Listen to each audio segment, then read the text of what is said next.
This video is for my patrons only. We're going to go over gun ownership and how it's impacted the Black community. In the past, we all know about the slave codes and Black codes that were written exclusively for Black people in this country. And part of those codes was keeping arms out of the hands of slaves.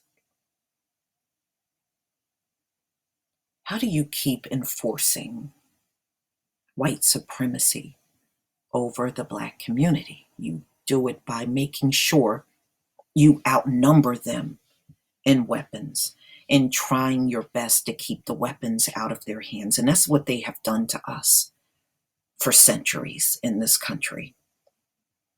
And if you notice, they still are opposed to us having guns, but it's unspoken.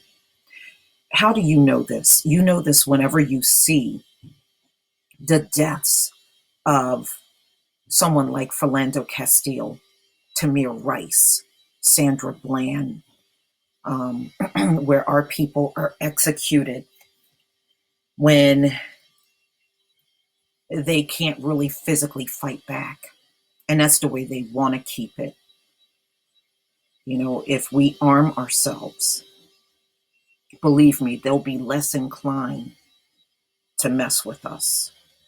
Right now, things are changing. Black people are now the biggest growing group in America that's arming ourselves. Don't be afraid to arm yourselves. You know, I disagree that, that's going to look suspicious. Don't worry about how it looks. As long as you are legally able to arm yourself in this country, don't worry about how something looks. You know, don't go in there and buy a whole rash of weapons. No.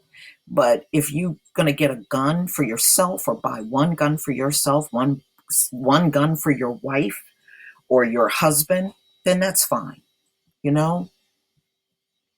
But saying things like that, that's why I don't want to say things like that to our community. Oh, it's going to look suspicious. No, no, no, no. Get out there, get a gun, and there are many ways for Black people to get guns. There really are. There's a lot of websites that you can go to and purchase a gun online. And you can also do your license if you want to get an open carry license or you want to become a licensed gun owner, depending on what your state allows or don't allow, because it does vary. What they do in New Jersey does not apply nationwide. So what you can do is find out what your gun laws are in your state, and then you can purchase a firearm, whether you want to walk into a gun shop or go online and make a purchase. My father was a gun owner, and he had it, and he told me it's there to protect the family. And I knew where his gun was, but I never went into his closet to get his guns. That's why I don't get some of these parents with their children. I mean, I know accidents happen, but you should be able to train your children not to touch things like that in your house. And they are disciplined enough not to do it. My brother and I, we did it. We never went into the closet and took my dad's gun. We left that gun alone. And we knew where it was, though. All right. So now we know racism has been a huge part in gun control in America. And it still is. It still is. And you know this, whenever Blacks are shot, the NRA remains silent. They never have anything to say about our deaths. Or what you'll hear are like certain white supremacists coming out in the news and agreeing with the shooting of blacks, unarmed black people. So we've seen this. We know the general feeling about us owning guns. Now, gun control's racist past and present calls for strict gun control after mass shootings overlook the regulations have been used to disarm people of color. You know, one thing I can honestly tell you, whenever they would have drives for people to turn their guns in, those drives were only exclusively, ladies and gentlemen, done in black communities. They never went to white communities to have these drives. Never, never. And that, again, was a way to disarm black people, or they would offer you money to disarm you. And unfortunately, many of our people, because they are struggling financially, gladly took them up on it. But cops never go to white neighborhoods. I want you to always take notice to that. I noticed it years ago. They never go to white neighborhoods and ask anybody to turn guns in. They only do this to the black community because we are their biggest threat. They're not going to come to people that are not a threat to them. Now, one of the other things I would like for many of you to do is try to locate black gun shops that you can buy from. Now, in my state, unfortunately, there are none near me at all. You know, I tried to look around to see if I could find a black gun shop. I could not find any in my immediate area. Now, I did find some, but they were really far from me. And many of them were not even in my state. So if you can locate one in your state, that's great. Gun control is again at the forefront of the U.S. public discourse following the mass shooting in Las Vegas on Sunday that left 59 people dead and more than 500 wounded. I believe it's like 527. Stephen Paddock, 64, had stockpiled 23 firearms in his 32nd floor room. Now, see, I heard 16. Now it's up to 23. Many with legal bump stocks, which means you can now modify the weapon to be fully automatic. And that's exactly what he did, ladies and gentlemen. Now, some people say that's illegal. No, that's actually legal in America. You can get bump stocks and modify the weapon to spray bullets automatically. It's not illegal in this country. These upgrades allowed him to wreak havoc on 22,000 concert goers at the Route 91 Harvest Country Music Festival for 9 to 11 minutes, which probably seemed like an eternity when somebody's spraying bullets on you. Clark County Sheriff Joseph Lombardo said on Tuesday, the mass shooting was the deadliest of its kind in the last 7 decades. The calls for increased gun control have grown louder as the victims are mourned, even from the historically pro-gun country music community. But see, the only reason why their voices are getting loud on this, ladies and gentlemen, is because those people look like them. It was a majority of whites that were killed and injured. That's why you're hearing the outcry. If you recall, whenever blacks are gunned down in the street, whether it's a cop or a civilian, and the person is non-black, there's no outcry at all. But the country's history reveals a dark side to gun control. The implementation for stricter gun laws has always marred by accusations of racism. In many cases, regulations were specifically introduced in response of people of color exercising their Second Amendment rights to bear arms. And this has always been the case. You know, whenever they come after black people, the next big thing they do is disarm you. And ladies and gentlemen, another thing, don't ever, and I know many of my subscribers are not crazy enough to do this, don't get online brandishing guns or showing pictures of your guns, because what you're doing, you're asking for someone to show up on your gun's door, on your doorstep, and try to retrieve that gun away from you and arrest you. That has happened to many Black people, doing this on Facebook and Instagram and other types of social media. Don't do that. You're asking to be disarmed and arrested.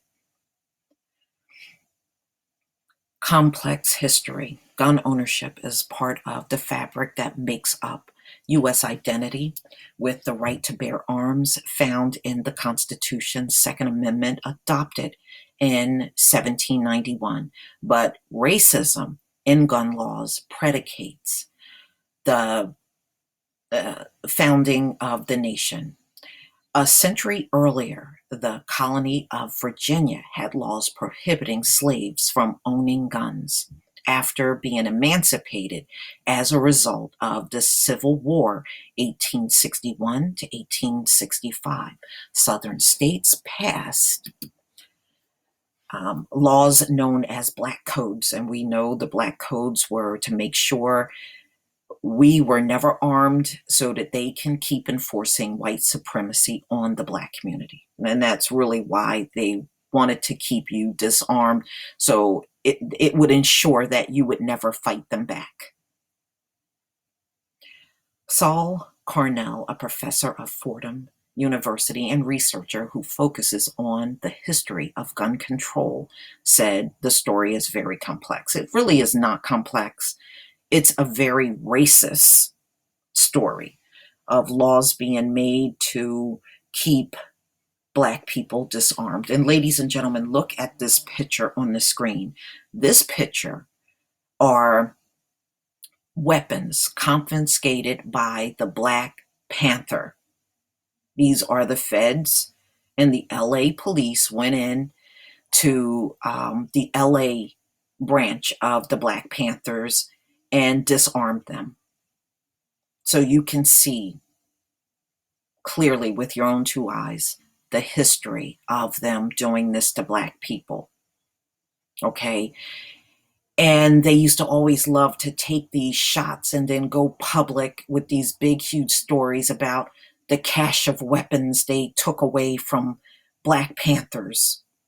This happened all the time back in the 60s when the Black Panthers were big.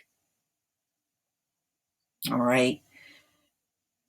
How many times have you seen them go public with guns confiscated from Klansmen or neo-Nazis and then making these big news stories out of it? Never. Never. And you will never see it in the future either. Never. Many points to laws passed in the turbulent 1960s when Black nationalist groups took up arms to defend their community, as examples of racist implementation.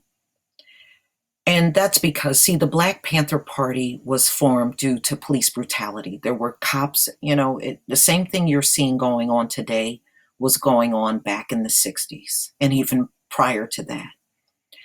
And they took up arms and became organized in order to protect the community against abusive cops. Just like the gangs, although the gangs do not have the same meaning that they did back then, gangs became popular in the Black community because the Klan kept coming in and invading and threatening and snatching our people out of homes and lynching them. And that's why the street gangs came together to stop them from coming into the Black neighborhood and terrorizing the Black neighborhood, burning crosses and all that stuff. That was the entire intent for the street gang. But as time went on, the street gangs of today are nothing like the street gangs of the past in our community. They are totally different altogether. All right, the Black Panther Party carried weapons to guard against police brutality invaded the California Capitol building in Sacramento in 1967.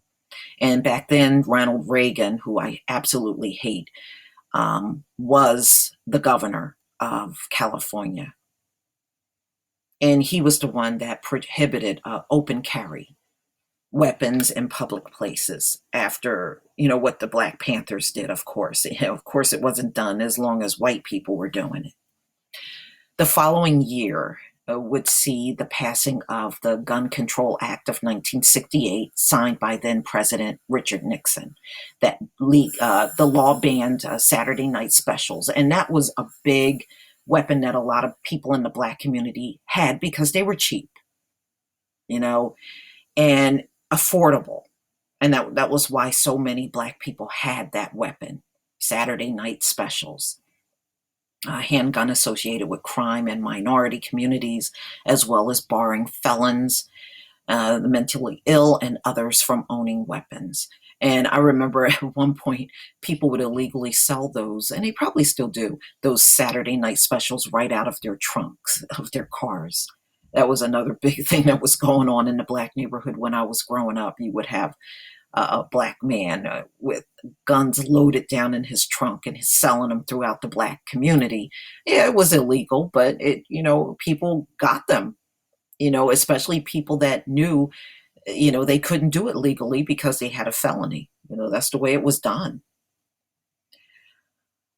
Great concern. Both these laws were passed by Republicans and supported by the National Rifle Association, which absolutely do not support the Black community, ladies and gentlemen. This is why whenever we're shot, they are completely silent and don't care. The most powerful anti-regulation gun lobby group in the US. Today, such groups lead the charge to abolish gun restrictions.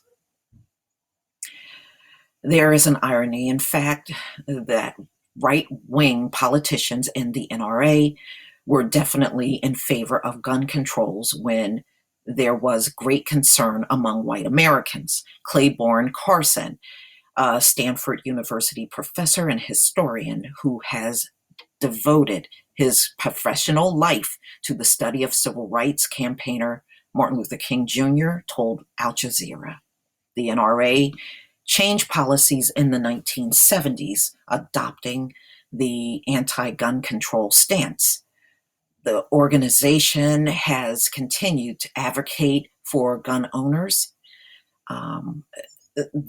Through many have criticized, though many have criticized the NRA for failing to speak for armed African Americans. And they're not going to, ladies and gentlemen. It's been too many decades, and we have never seen them speak up for us. And I'm not looking for a white organization to speak up for the Black community. So, there's no disappointment.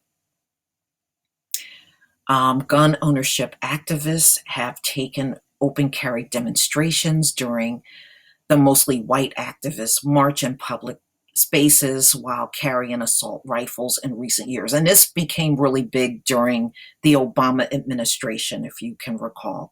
In 2013, a group of armed men from open carry Texas trapped 4 pro-gun control women inside of a restaurant in Dallas. And they were white men that did this, ladies and gentlemen, and absolutely nothing happened to them.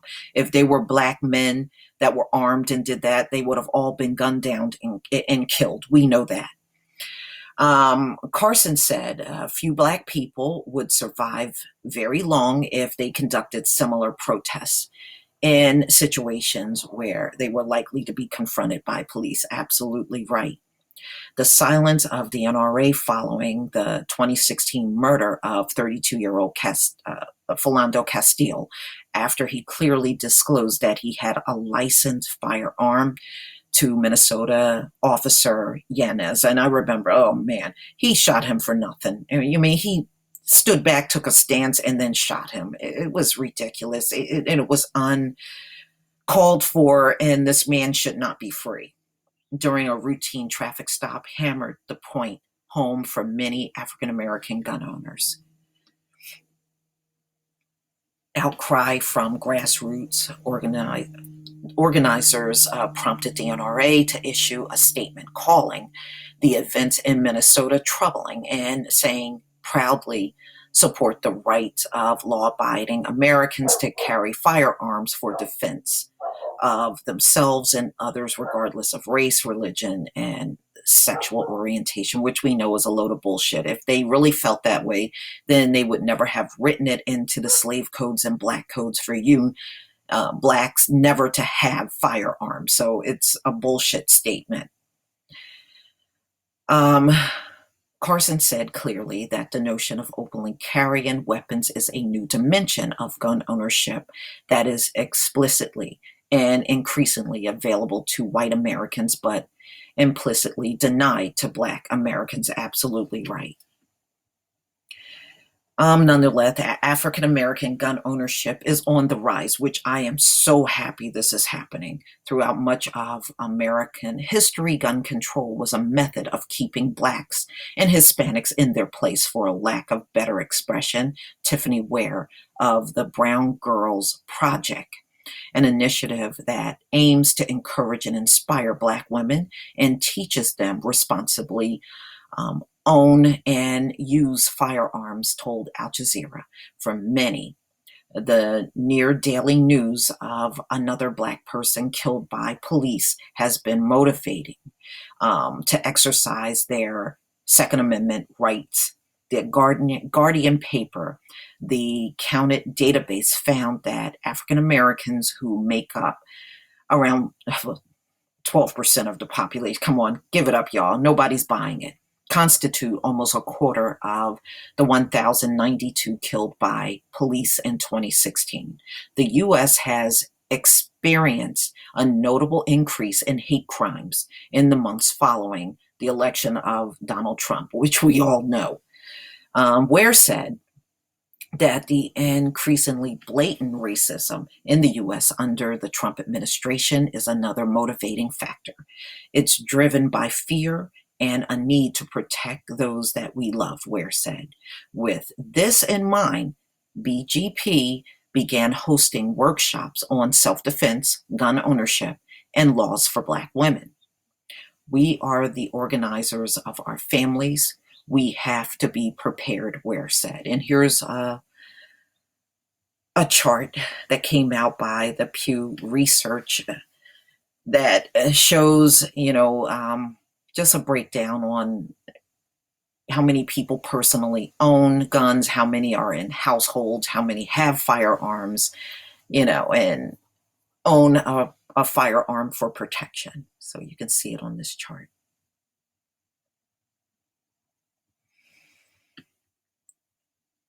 Okay.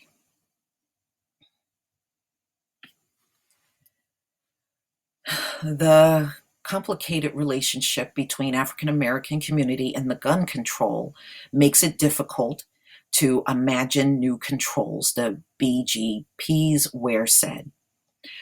When asked what responsible limits would look like, she responded, I really don't know.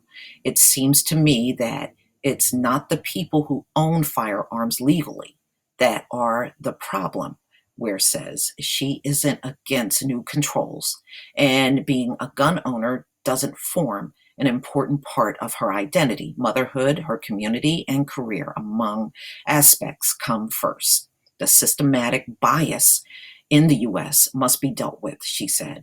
Until then, she will continue carrying a weapon. The system is rotten with bias towards people of color. With the knowledge and the power that I have with a gun on my hip, I am a protector, she said. All right, my patrons, please tell me what you think.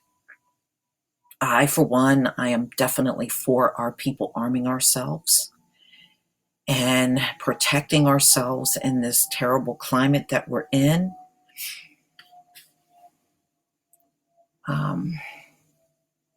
And just please be safe out here. Things are about to turn up, especially with the last article coming out about the FBI using Black identity extremism on the Black community. Please tell me what you think, patrons. And you could put your comments there and I will definitely respond. Peace, family.